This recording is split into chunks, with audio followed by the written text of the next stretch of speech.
Alors, le loyer n'est pas élevé, mais ses habitants doivent effectuer des missions de surveillance.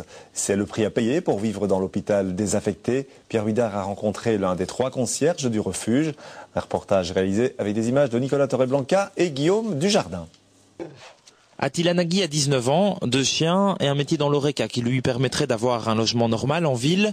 Mais pour l'instant, il préfère économiser. C'est sa motivation numéro 1 dans son choix de vivre au refuge. Et on doit reconnaître que le prix de la chambre a considérablement diminué depuis la fermeture de l'hôpital. Ça coûte combien d'habiter ici ? Quand on habite tout seul, c'est 175. Et quand on est 2, c'est 135 par personne. Donc ça fait 270 quoi. Ça te paraît cher pour ce que c'est ou pas ?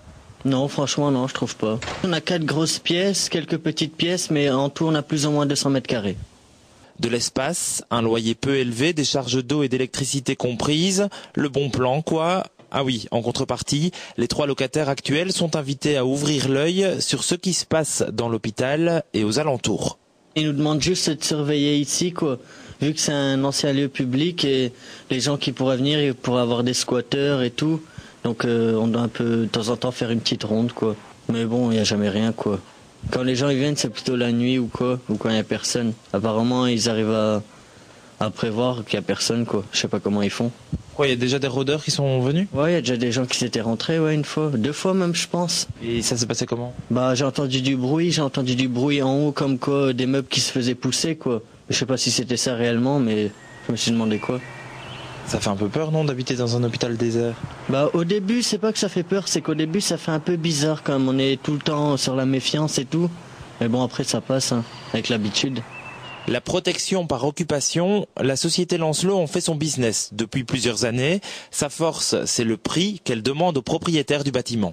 Nous, ça nous coûte 145 € par semaine. C'est tout à fait dérisoire par rapport à du gardiennage qui peut coûter de l'ordre de parfois 50 € de l'heure. Ce système de surveillance de bâtiments vacants est courant en Flandre et en Hollande notamment. Là, il n'est pas rare de voir s'installer des locataires dans des casernes désaffectées, des anciens musées ou des châteaux inhabités. Mais si chacun semble y trouver son compte, la pratique pose question. Les contrats de location distribués par Lancelot sont plutôt précaires. Et puis, dans quelle mesure ces habitants sont-ils en sécurité ? La société Lancelot ne nous éclairera pas là-dessus. Nos demandes d'interview se sont perdues dans les couloirs du web. En venant ici, vous êtes conscient qu'il y a plus de risques que si on achète un appart tranquille ailleurs dans la ville ? Oui, tout à fait, mais bon, pour le prix que c'est, je ne vais pas commencer à faire des manières.